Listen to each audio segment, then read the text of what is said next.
death and everything in between, like it's nothing.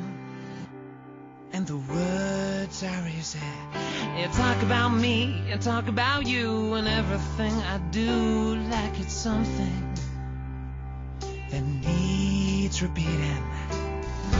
I don't need an alibi or for you to realize the things we left unsaid are only taking space up in our heads. Make it my fault, win the game, point the finger, place the blame, and cuss me up and down. It doesn't matter now, 'cause I don't care if I ever talk to you again. This is not about emotion. I need a reason not to care what you say or what happened in the end. This is my interpretation, and don't make sense.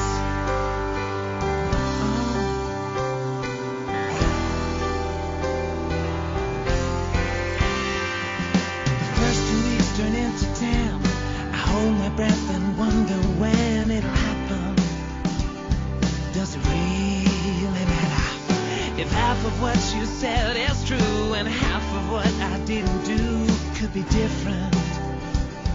Would it make